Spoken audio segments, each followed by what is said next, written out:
नमस्कार, हाम्रो च्यानलमा यहाँलाई हार्दिक स्वागत छ।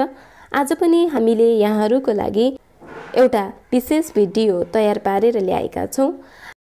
आज हामीले महेश विक्रम शाहद्वारा लेखिएको गाउँमा गीतहरू गुन्जिँदैनन् शीर्षकको कथा लिएर आएका छौं र उक्त कथा वाचन गर्ने अनुमति चाहन्छौं। कथाको शीर्षक छ गाउँमा गीतहरू गुन्जिँदैनन्। शीर्षक छ गाउँमा गीतहरू गुन्जिँदैनन्। धेरै वर्षपछि, करिब 5-6 वर्षपछि होला, अचानक म आफ्नो गाउँ पसेँ। पहिला म गाउँ जाँदा राजमार्गसम्म गोरुले तान्ने लहडो आइपुग्थ्यो। लहडोमाथि बसेर म गोरुको पुच्छर निमोड्थेँ र तिघ्राका बीचमा खुट्टाका औँलाहरूले कोतार्थेँ। काउकुती लागेर हो कि लहडुमा बाँधिएका गोरुहरू बेतोडले कुद्दथे गाउँको धुलाम्मे गोरेटोमा। म हाँस्दै चिच्याउँथेँ। मेरो चिच्याहटमा गाउँको खोलाको कलकल गुन्जन्थ्यो। मलाई देखेर गाउँलेका अनुहार उज्यालिन्थे। गाउँ फर्केछ सानो बाबु। तिनका ओठहरूमा वात्सल्यपूर्ण शब्दहरू फुट्थे। तर यस पटक म पूर्व पश्चिम राजमार्गमा जङ्गल, खोला र बस्तीहरू छिचोल्दै गाउँ पुग्दा कसैले थाहा पाएन। म लुक्दै गाउँ पुगेँ, अपरिचित वेशमा। त्यो गाउँ जहाँको माटोको रस मेरा रक्त नसाहरूमा प्रवाहित छ, जहाँको जमिनमा टेक्दै मेरा खुट्टाहरू बलिष्ठ भए र जहाँको अन्न खाएर मेरा अवयवहरू विकसित भए। यसपटक म आफै मेरा गाउँका लागि अपरिचित बने। मेरो चाहना थियो सकेसम्म कसैले थाहा नपाउन् कि म गाउँ आएको छु। मलाई आमाले सन्देश पठाएकी थिइन्, "त गाउँ नआएको धेरै वर्ष भयो बाबु। सक्छस् भने 1 घण्टाका लागि भए पनि कसैलाई थाहा नदिई गाउँ आइज। तेरा हजुरबुवा र हजुरआमा सायद अर्को वर्ष देख्नुहुन्न होला। एकचोटि तँलाई हेरेर मर्ने धोको छ उहाँहरूको।" आमाको सन्देशले मर्माहत बनाएको थियो मलाई। म सानो हुँदा भुइँमा खुट्टा टेक्न नदिई सधैँ काखमा राखेर माया गरिरहने मेरा हजुरबुवा र हजुरमुवालाई जिउँदो हेर्न नपाउने भयले मैले दृढ अठोट गरेँ कि म जसरी भए पनि एकपटक गाउँ पुग्नै पर्छ। यही प्रेरणाले नै मलाई आतङ्कको तुवालोले छोपिएको गाउँमा आफ्ना पाइलाहरू बढाउने साहस दिएको थियो। गाउँ पुग्न अझै अन्य 2वटा गाउँहरू छिचोल्नु पर्ने थियो। म गाउँले ठिटो छहँदा यही बाटो कैयौँ पटक ओहोर दोहोर गरेको थिएँ। रानी खोलाको जङ्गलमा महुरीको चाका खोज्न होस् वा जुम्लाबाट मलबार झरेका जुम्लीका भेडाका बथान हेर्न वा कर्णालीको तीरमा अवस्थित चिसापानीको हाट बजार चाहर्न होस्, म यो धुलीधूसरित बाटोमा नै आफ्ना पाइलाहरूका डोबहरू बनाउने गर्थेँ।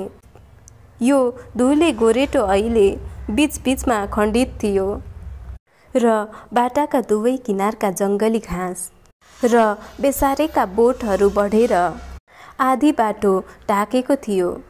सम्भवतः गाउँलेहरूले यो बाटो हिँड्न छाडेका थिए। अनुहारमा खस्रा दारी र जुङ्गा उमारेको मैले निधारसम्म छोप्ने गरी टोपी लगाएको थिएँ। काहीँ बोल्नु पर्दा पनि गम्भीर आवाज बनाएर बोल्न थालेको थिएँ, जसले गर्दा गाउँलेहरूले मलाई सजिलैसँग चिन्न गाह्रो थियो। आफ्नो गाउँ जाने क्रममा बाटोमा पर्ने अन्य 2 गाउँका बस्तीहरूभित्र प्रवेश गरेको थिएँ। एक किसिमको शून्यता व्याप्त थियो त्यहाँ। गाउँमा मान्छेहरूको जमघट देखिन मैले। फाटफुट्ट मान्छेहरू आआफ्नो काममा व्यस्त देखिन्थे। कसैले आश्चर्यपूर्ण नजरले मतिर हेर्दै अँध्यारो मुख लगाए। बाटोमा हिँड्दै गर्दा 2-4 जना मान्छेहरू मसँग नठोकिएका पनि होइनन्, तर तिनीहरू पनि केही बोलिहाल्नुपर्छ कि झैँ गरी मुन्टो बटार्थे। मबाट तर्केर पर लागेको देख्दा मेरी आमाले चिठीमा गाउँको अवस्थाको सही चित्रण गरेकी रहेछन् भन्ने अनुभूति भयो मलाई। आफूले धेरै पटकसम्म ओहोर दोहोर गरिसकेको बाटो भए पनि मलाई त्यस दिन लाग्यो कि म कुनै अपरिचित भूमिमाथि हिँडिरहेको छु। त्यहाँ बस्तीहरू थिए, घरहरू थिए, खेत गराहरू थिए, हरियो जङ्गल थियो, कुलो कुलेसाहरू थिए, तर त्यहाँ जीवनको गति थिएन। मान्छेहरू थिए, तर ती यन्त्र मानवहरू जस्ता थिए। तिनीहरूको अनुहारमा कुनै उत्सुकता, जिजीविषा र आत्मसन्तुष्टिका भावहरू थिएनन्। गाउँ चकमन्न थियो। कोही रोइरहेको थिएन, कोही हाँसिरहेको थिएन, कोही गीत गाइरहेको थिएन। सबै चुपचाप यन्त्रचालित मानव झैँ आआफ्नो काममा लीन थिए, आआफूमा सीमित थिए, जुन गाउँको मौलिक चरित्रभन्दा सर्वथा भिन्न थियो।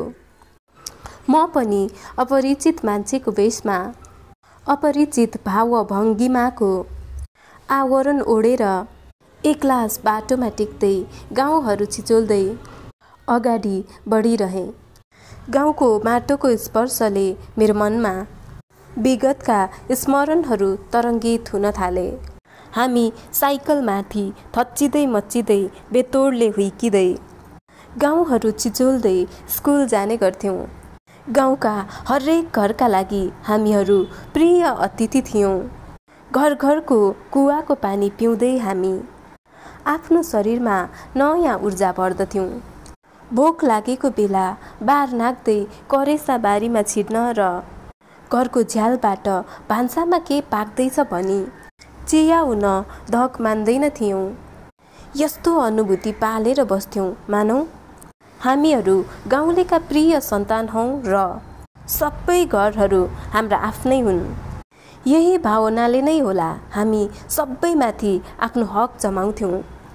कसैको घरको चुलामा खानेकुरा पाकेको रहेछ भने हामी घरकी माउसँग लाडिएर मागी मागी खान लाज मान्दैनथ्यौँ।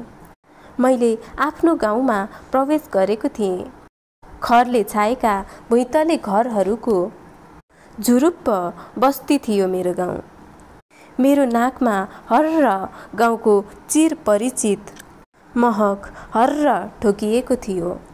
प्राणायाम गरे झैँ एकैचोटि लामो सास तानेर फोक्सोभरि गाउँको स्वच्छ र स्वस्थ हावा भरेको थिएँ मैले।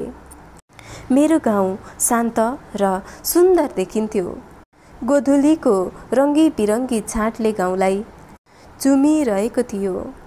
पश्चिमबाट धुलो उडाउँदै गाउँतिर आइरहेका गाई गोरुको बथानको दृश्यले साँझलाई झन् मोहक बनाएको थियो। मैले मनमनै कामना गरेँ मैले छोडेर गएको गाउँ चाहिँ होस् मेरो गाउँ अहिले पनि। तर मैले कामना गरे झैँ थिएन मेरो गाउँ।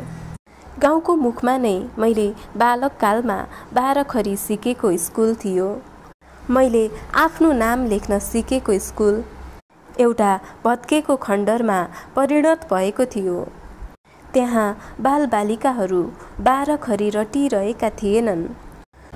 धुरी भाँचिएको छतमाथि बसेर केही कागहरू का का गरिरहेका थिए भने कक्षा कोठाहरूभित्र भुसिया कुकुरहरू लम्पसार परेर उघिरहेका देखिन्थे।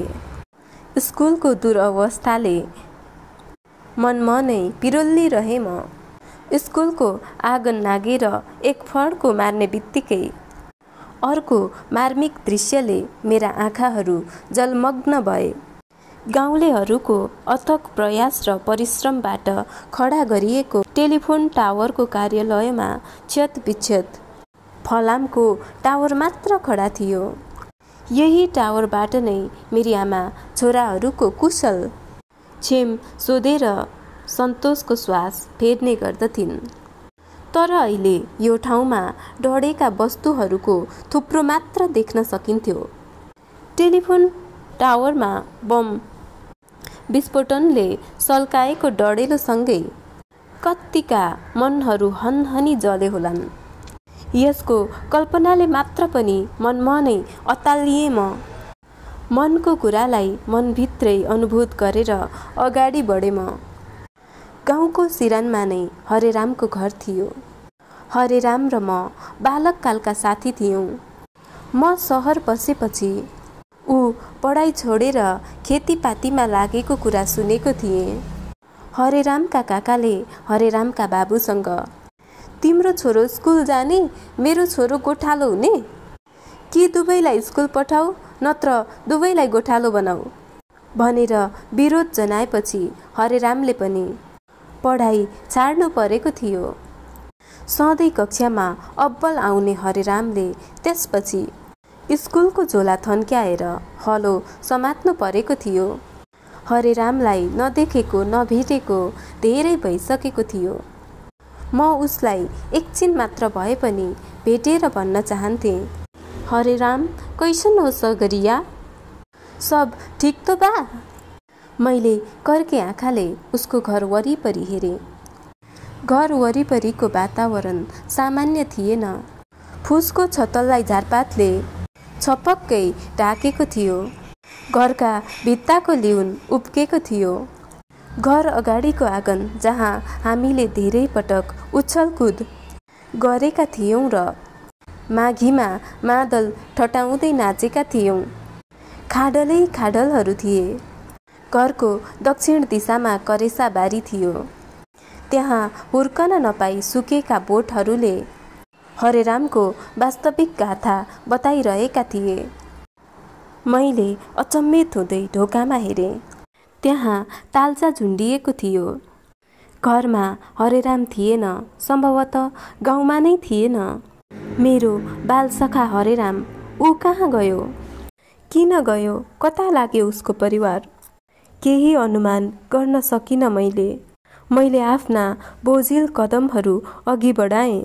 हरेरामको घरसँगै बुधरामको घर थियो र बुधरामको घरसँगै जोडिएका अन्य दुई घरहरू रेशम र चुन्नुका थिए। ती घरहरूमा ढोका ढप्केका थिएनन्, तर मान्छेका उपस्थितिका लक्षणहरू पनि थिएनन्। गोबरिलो माटोमा लडीबुडी गर्दै बरु मरन्च्यासे कुकुरहरू भुकिरहेका थिए। यहाँ मान्छेहरू किन देखिँदैनन्? आफ्नो तीव्र जिज्ञासाको समाधान गर्न म आँगनमा छिरेँ। मलाई अनौठो वस्तु ठानेर होला गोठमा बाँधिएका गाईबस्तुहरू स्वाँ र फुवा गर्दै दाम्लो चुडौला झैँ गर्न थाले। गाईबस्तुको हलचल सुनेर होला चुन्नुको घरबाट एउटी बुढी आइमाई बाहिर निस्किन्।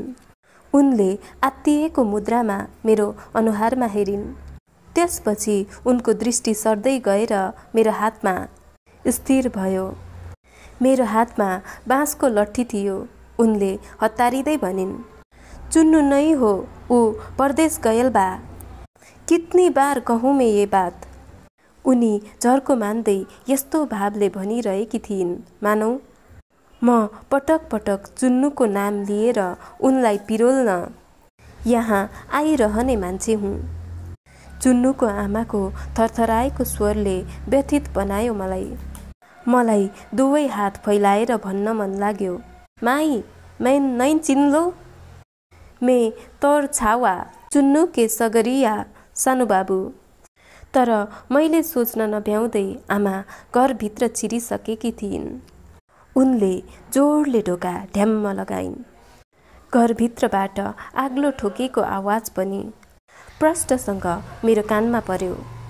कोही अपरिचित व्यक्ति गाउँमा आयो भने सबैजना झुम्मिएर अतिथिको हाल खबर सोध्ने, एक लोटा चिसो पानीले भए पनि आतिथ्य दर्शाउने र बास दिनु परे पनि आफू पिँढीमा सुतेर पाहुनाका लागि आफ्नो ओछ्यान छाड्ने गाउँलेको निश्चल निर्मल र निश्चिन्त भावनाले नेटो काटिसकेको थियो। अहिले मैले अनुमान गरे भन्दा पनि बढी सशङ्कित र भयले ग्रसित थियो मेरो गाउँ। गाउँको महकमा हरियो खुर्सानीको रगरग मिसिएर नाक चिथोर्न थालेको थियो। गरिबीले बिचैमा पढाइ छाडेर आफ्ना बाबुबाजेले आर्जेको खेतमा हलो फालो चलाएर जीवनयापन गरिरहेका मेरा बाल सखाहरू बुधराम, रेशम र चुन्नु पनि आफ्नो हातको हलो र कुटो कोदालो जहाँको तहीँ मिल्काएर मुगलान बासिएछन्। उफ, कति विडम्बनापूर्ण स्थिति। आफ्नो गाउँको दुर्गति देखेर मेरो हृदय आर्तनाद गर्न थाल्यो।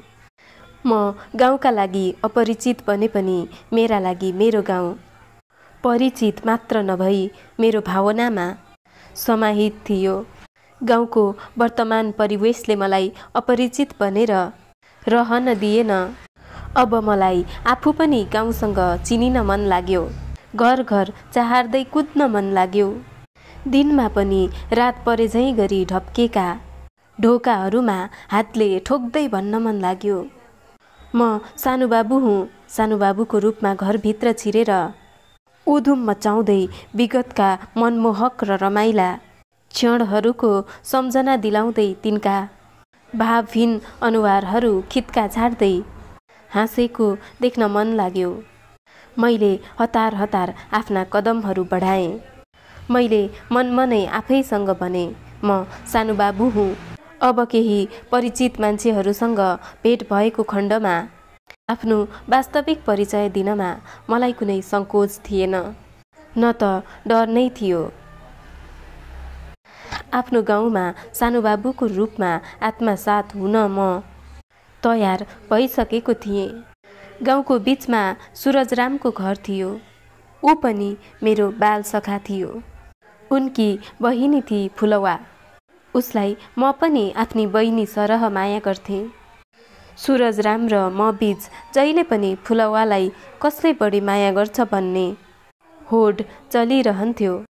फुलवा पनि अचाक्ली बाठी भई ऊ हामीसँग विभिन्न फरमाइसहरू गरिरहन्थी र जसले उसको फरमाइस पुरा गर्न सक्थ्यो उसैलाई ए मेरो प्यारो दाजु भन्दै अङ्गालो मार्थी।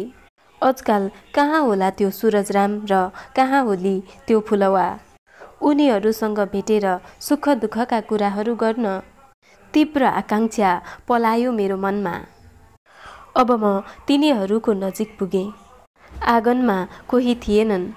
बाबियोको डोरीले बुनेको खटिया भित्तामा ठड्याएर राखिएको थियो।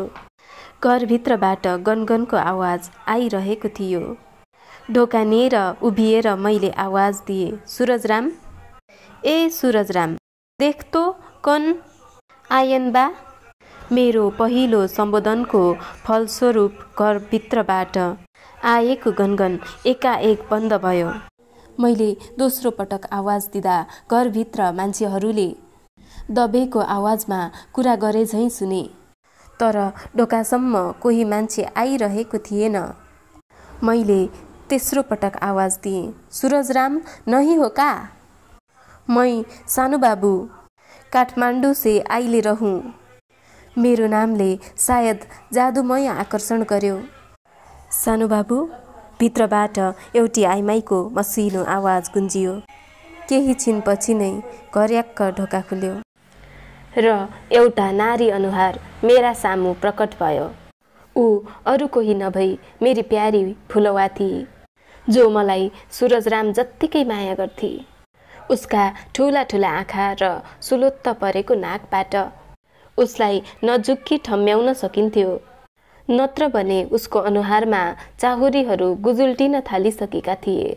मलाई सशरीर आफ्नै अगाडि उभिएको देखेर ऊ अक्क न बक्क भई करिब 6 वर्षको अन्तरालपछि पहिलो पटक हामीहरूले एक अर्कालाई भेट्ने पहिलो सुअवसर पाएका थियौँ। फुलवा, मै सानो बाबू। हाँ, मै चिन सकनु। इतने बरस बाद कहाँ से आइलो? मलाई आफ्नो अगाडि पाएकोमा ऊ भाव विभोर भएकी थिए। सहर से आइलु, आपन गाउँ देखेक लाग। मैले मुस्कुराउँदै जवाफ दिएँ। ऊ मेरो पैतालादेखि शिरसम्म सूक्ष्म निरीक्षण गरिरहेकी थिए, या मानौ मेरा शारीरिक अङ्ग प्रत्यङ्गहरूको नापतौल गरिरहेकी थिए। सम्भवतः ममा आएको परिवर्तनका बारेमा ऊ मनमनै विश्लेषण गरिरहेकी थिए। मलाई आभास हुन थालेको थियो कि उसको हँसिलो अनुहार खुम्चिँदै चाउरिँदै मलिन भइसकेको थियो। ऊ धेरै कुराहरू बोल्न चाहेर पनि सकिरहेकी थिइन। पहिलेकी हँसिली रसिली र चञ्चल फुलवा लामो समयको अन्तरालपछिको भेटमा पनि खुल्न सकिरहेकी थिइन। सायद ऊ पनि अन्य गाउँलेहरू झैँ त्रसित, भयभीत र आतंकित थिए। पहले जैसन नहीं रहल हमर गाँव सानू बाबू, आजकल गाँव में कहीं मर्द ना रहल, तुम काहेक लग आइलो। फुलवाका ओठहरू कापिरहेका थिए। हाम्रो गाउँ पहिलेको जस्तो रहेन, कोही लोग्ने मानिसहरू बस्दैनन् गाउँमा। तिमी किन आयौ सानू बाबू? फुलवाले थारू भाषामा भनेका शब्दहरूको अर्थ यही थियो। अघि मात्र एक अर्कालाई भेट्दा प्राप्त भएको खुसी अहिले फुङ्ग उडेको थियो। फुलवा, सूरजराम घरमे नहीं हो का? मेरो प्रश्नले फुलवा झस्की। उसले मेरो अनुहारबाट आँखा हटाई र भुइँतिर हेर्दै भने, सूरजराम तो जङ्गलमै चला गइल। ऊ कहल के गयल कि हम उसको भूल जाबे। फुलवालाई बढी प्रश्नहरू सोध्नु आवश्यक थिएन। सूरजराम विद्रोही बनेर जङ्गल पसेको कुराले मलाई मर्माहत बनाएको थियो। सम्भवतः फुलवालाई पनि थाहा छैन ऊ अझसम्म जिउँदै त छ। सानू बाबू, काहे के लाग गाउँमै आइलो, चले जाओ। म फर्कने बेलामा रुन्चे स्वरमा फुलवाले भनेका शब्दहरू यिनै थिए। सूरजराम र फुलवाको घर नाघेपछि माधुराम, लक्ष्मण, चमेली र फेरुवाका घरहरू दृष्टिगोचर भए मेरा आँखा अगाडि। ती घरका कुना काप्चाहरूमा चोर पुलिस बन्दै कुदेका थियौँ हामीहरू। ती घरहरू पनि जीर्ण अवस्थामा थिए, दसैँको बेलामा पनि लिपपोत नगरे जस्ता। मैले बाहिरबाटै जोडले आवाज दिएँ, माधुराम, लक्ष्मण, चमेली, फेरुवा। तर प्रत्युत्तरमा तिनीहरूको आवाज गुन्जेन। मैले अनुमान गर्न सकिन आखिर तिनीहरू कहाँ गए। सूरजराम झैँ विद्रोही बनेर जङ्गलमा पसे वा जङ्गल पस्नुपर्ने डरले देशै छाडेर काला पहाड भासिए। तिनीहरूको अनुपस्थितिले मलाई विक्षिप्त तुल्याएको थियो। अन्ततः गाउँ र बस्तीहरू छिचोल्दै म आफ्नो घरमा पुगेको थिएँ। घरमा पुग्दा शारीरिक र मानसिक रूपमा थकित भइसकेको थिएँ म। धेरै वर्षपछि घर पुग्दा उत्साहित बन्नुपर्नेमा म गाउँको नयाँ परिदृश्यले चिन्तित र आतंकित थिएँ। घरमा एक प्रकारको खोक्रोपन थियो। वरिपरि रुखै रुखो कुञ्जभित्र अवस्थित मेरो घरमा कुनै चहल पहल र आवाजको खनखनाहट थिएन। घरभित्र बलिरहेको टुकीको मधुरो उज्यालो बाहिर चियाउने प्रयासमा झ्यालका प्वालहरूमा निसासिरहेको थियो। आमा, मैले ढोका ढकढकाउँदै आमालाई बिस्तारी पुकारेँ। को हो हँ? भित्रबाट आमाको टाठो तर मसिनो स्वर गुन्जियो। म आमा, सानू बाबु। को सानू बाबु? मेरो सानू बाबु? आमाले ढोका खोलिन्। म उनलाई ढोक गर्न खोज्दै थिएँ कि उनले मेरो हात समातेर जोडले भित्रपट्टि लगिन् र तीव्र गतिमा ढोका ढप्काएर भित्रबाट आग्लो लगाइन्। त्यसपछि मेरी आमाले मलाई अङ्गालो हालिन् र मेरो निधारमा चुमिन्। मेरो छोरा, तिमी कसरी गाउँ आइपुग्यौ बाबु? मेरो उपस्थितिले आमालाई द्रवित तुल्याएको थियो।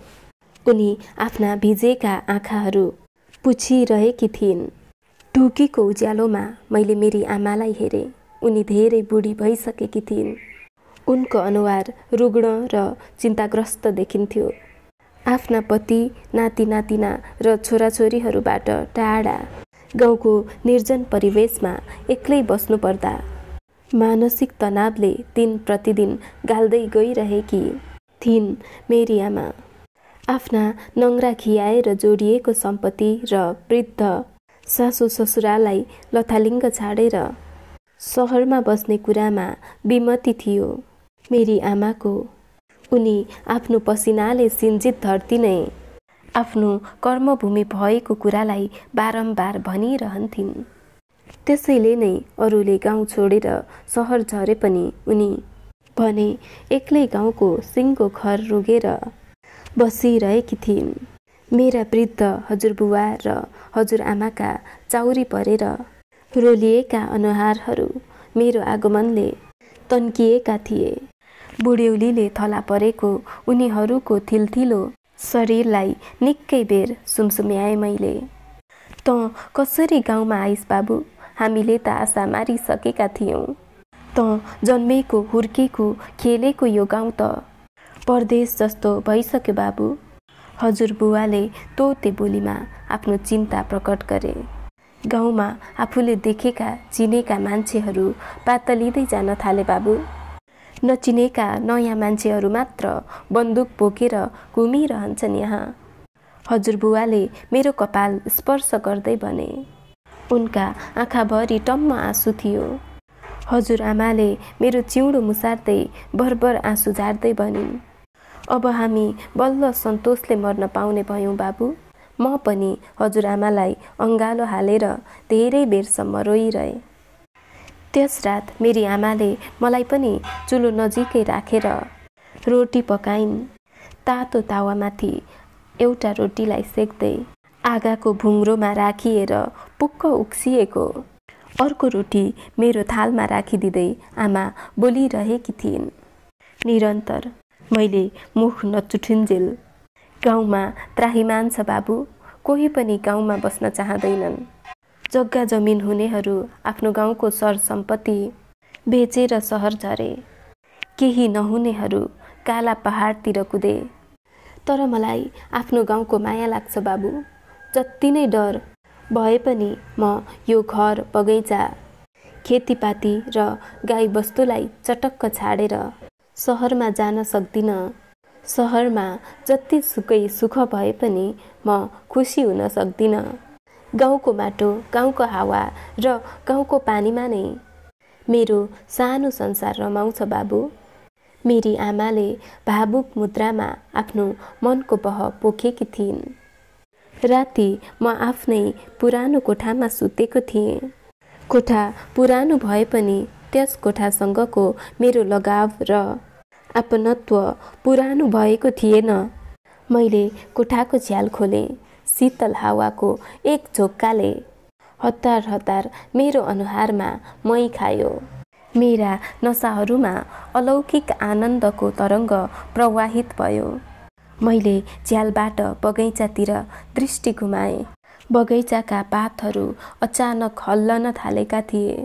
बगैँचाबाट फुलहरूको स्निग्ध र सुरुचिपूर्ण बास्ना श्वास हुँदै मेरो फोक्सोमा प्रवाहित भइरहेको थियो।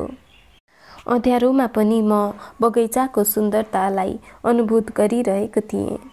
रात छिप्पिँदै थियो तर म सुत्न सकिरहेको थिइनँ। झ्यालबाट आइरहेको शीतल हावाले मेरो अनुहार स्पर्श गर्न छोडिरहेको थिएन। म कोल्टे फेर्दै आफ्नो गाउँ सम्झिरहेको थिएँ, जहाँ म शुद्ध गाउँले थिएँ र गाउँले हुनुमा नै गर्व थियो। मेरा आँखामा आए विभिन्न दृश्यहरू। ती दृश्यहरूले मलाई आफ्नो विगततिर फर्काए।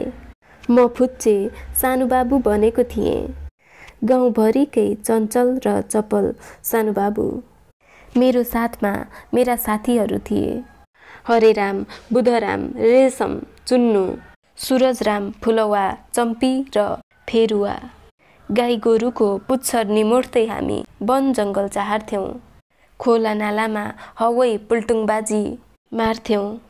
वनमा पाकेका बयरले गोजी र पोल्टा भर्थ्यौँ। झरीले गाउँघर रुजाउँथ्यो। हामी आफै रुझेर झरीलाई थर्काउँथ्यौँ। पयलपुर धानका बालाको माला बनाएर घरका ढोकाहरू सजाउँथ्यौँ। तराईमा दसैँ लाग्ने बित्तिकै घर घरमा मादलहरू घन्किन थाल्थे। गाउँ गाउँमा रामलीला नाचहरू सुरु हुन्थे। हामीहरू लौरो टेक्दै रामलीला नाच हेर्न टाढा टाढाका गाउँहरू चाहर्न पनि डर मान्दैनथ्यौँ। रातभर खुल्ला आकाशमुनि शीतले भिजेको कपाललाई रुमालले छोपेर भए पनि हामी नाच नसिद्धिउन्जेल बसिरहन्थ्यौँ। बिहान घर घरमा ढिकी कुटेको आवाज गुन्जन थालेपछि मात्र हामी बल्ल घर फर्कने सुरसार गर्न थाल्थ्यौँ। पुष माघका जाडोका दिनहरू हाम्रा लागि झन् आह्लादकारी र विस्मयकारी हुन्थे। बिहानी तुषारोले गाउँलाई छोपेको बेला हामीहरू खलियानमा जम्मा हुन्थ्यौँ र धानको भुसमा आगो बालेर मकै फुराएर खान्थ्यौँ। कसको कानमा कति धेरै मकै पर्छन् भनेर हामीमा होड मचिन्थ्यो। जाडोयामका पहरिला दिनहरूमा बाख्राको बगाल हाँक्दै जङ्गल जान पाउनुलाई हामी अहोभाग्य सम्झन्थ्यौँ। कहिले बयरका पोथ्राहरूभित्र बसेर पाकेका बयर चपाउँदै हामी बाल बयले झेल्न सक्ने माया र पिरतीका रागहरू अलाप्थ्यौँ त कहिले बगरमा तातेको बालुवामाथि लडीबुडी गर्दै जिउभरि बालुवा दल्थ्यौँ र दौडँदै निलो पानीको दहमा डुबुल्की मार्थ्यौँ। तोरीका फुलहरूमा महुरीहरू भुँ भुँ गर्थे। हामीहरू भने जमुना र कुसुमको रुखहरूमा चढ्दै मौरीका चाकाहरूमा धुवाँ ठोस्थ्यौँ। धुवाँको आक्रमणले माहुरीहरू उडेर भागेपछि महले रसाएको चाकालाई हातले लुच्दै मह चुस्न थाल्थ्यौँ। ओहो, कति रोमाञ्चकारी थियो मेरो बाल्यपन, मेरो गाउँले जीवन। गाउँले जीवन जहाँ गीतहरू जीवनका प्रतीक हुन्थे। बाह्रैमास आफ्नो दिनचर्यासँग घनीभूत गीतहरू गुन्जन्थे गाउँलेका ओठहरूमा। साउने झरीमा छुपु छुपु गर्दै धानका बेर्ना रोप्ने रोपारहरू वा मकैबारीमा सुगाको बथान धपाउँदै गरिरहेका गाउँका युवतीहरू हुन्। तिनका ओठहरूमा सधैँ सुकोमल भावनाका गीतहरू फुर्थे।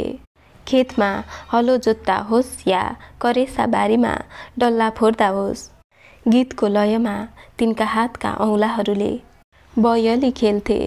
गाउँघर बाटोघाटो मेलापात, खेतका आलीगरा नदीनाला र रनबन जताततै गीतहरू थिए।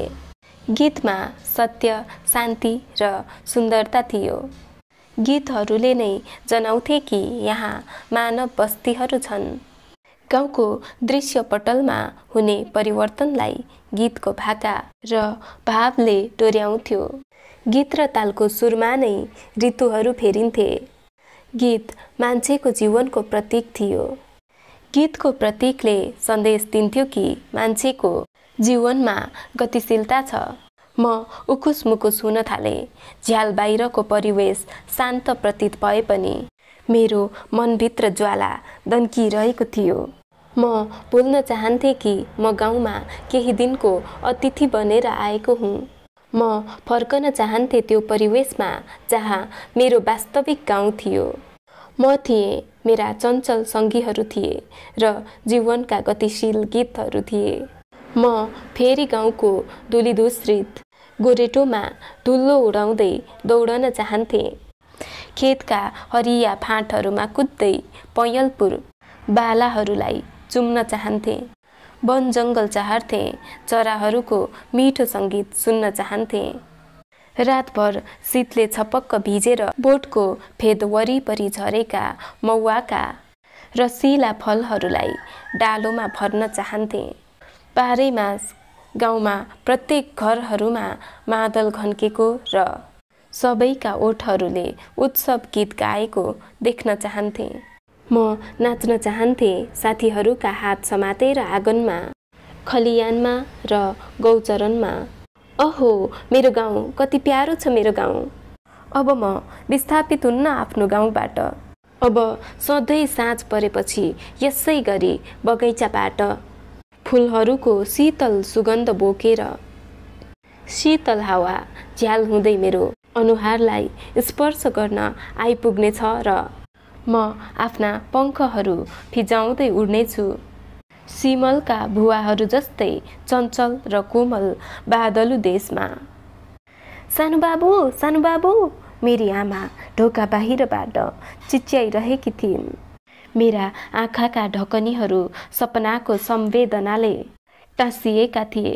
सायद मैले आमालाई पनि सपनामा देखिरहेको थिएँ। सानो बाबु आवाज फेरि आएको थियो ढोकाबाट।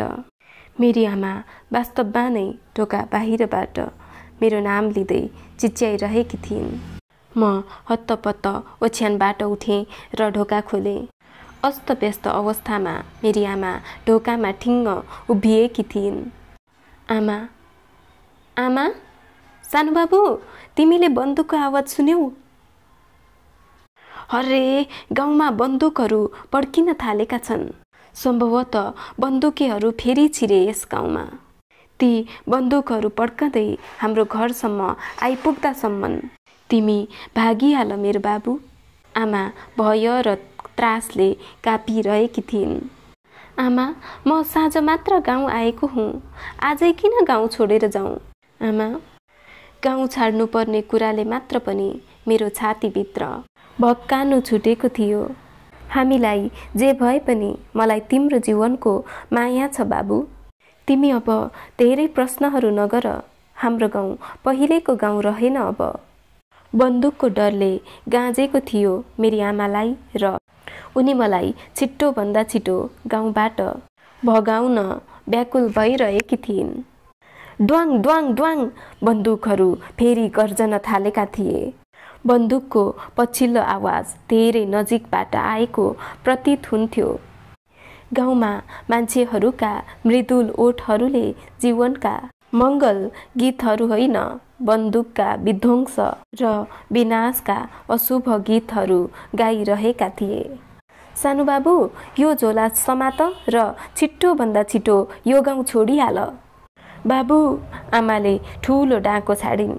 मैले गह्रौँ मनले झोलालाई काँधमा भिर्दै झ्यालबाट बगैँचातिर चियाएँ। मैले रोपेका बोटहरूले झ्याम्मिएको बगैँचा अहिले पनि अन्धकारमा डुबेको थियो। धेरै पछि गाउँमा आएर पनि मैले आफ्नो बगैँचालाई धित मरुन्जेल हेर्न सकिनँ। बिहानी अरुणोदयसँग भुकभुके उज्यालो फैलिएपछि कोठाको झ्यालबाट बाँसको झ्याङमा कराइरहेका सारौँको आवाज सुन्ने, बाटो निरको कुवाबाट कैटामा पानी भरी फर्कँदै गरेका गृहिणीहरूको लाम हेर्ने, काँधोमा हलो बोकेर गोरु हाँक्दै खेतीतिर लम्किरहेको किसानको दर्शन गर्ने र झुण्ड झुण्डमा काममा हिँडिरहेका युवतीहरूले स्वत स्फूर्त गाएका सुमधुर गीतका पंक्तिहरू सुन्ने मेरो आकांक्षा केवल सपनामा नै सीमित रह्यो। अँध्यारोमा नै मैले आफ्नो घर छोडेको थिएँ। म आतंकित हुँदै भागेँ आफ्नो गाउँबाट। गाउँको परिवेशमा आफ्नो जीवनको सार्थकता देखिरहेकी मेरी आमालाई आतंकको आँधी बेरीले कहिले गाँच्ने हो, भावी दुर्घटनाको आशंकाले कापिरहेको छु म। गाउँमा गीतहरू गुन्जिँदैनन् किनकि हाम्रा ओठहरू बन्द छन्। गीतहरू गाउन डराएका छौँ हामीहरू। बन्दुकले छोडेको मृत्युको कर्कश सङ्गीतले बहिरो बनाएको छ हाम्रा कानहरूलाई। गीतहरू जीवनका मित हुन्, भुलेका छौँ हामीहरूले। तर मैले गाउँमा गएर जीवनका मधुर गीतहरू गाउने सपना देख्न भने छाडेको छैन। समयको चक्रमा ऋतुहरू फेरिनेछन्। शीतहरूको चटारोले निखेका बन्जर रुखहरूमा पालुवा टुसाउनेछन्। रुखका हाँगा हाँगामा चराहरू चिरबिर गर्नेछन्।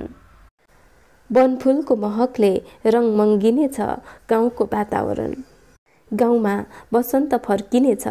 गाउँलेहरूका ओठहरूले जीवनका बसन्ती गीतहरू गुनगुनाउन थाल्नेछन् र त्यसबेला निडर निश्चिन्त र निष्फिक्री भएर म पनि सुसेलिहाल्दै गाउँको धुलाम्मे डगरमा धुलो उडाउँदै आफ्नो गाउँ गइरहेको हुनेछु। धन्यवाद। छापामारको छोरोबाट लिएको यो कथा यहाँलाई कस्तो लाग्यो? यदि यहाँलाई यो कथा मन पर्यो भने लाइक गर्नुहोला र सेयर पनि गरिदिनुहोला। त्यस्तै गरी हामीले हालेका यस्तै भिडियोहरू हेर्नका लागि हाम्रो च्यानललाई सब्स्क्राइब गर्नुहोला र भिडियो छिटोभन्दा छिटो प्राप्त गर्नका लागि नजिकै आउने बेल आइकनमा पनि क्लिक गर्नुहोला भन्दै आजको बसाइबाट म मुना भट्टराई पनि बिदा चाहन्छु। हवस् त, शुभ पल।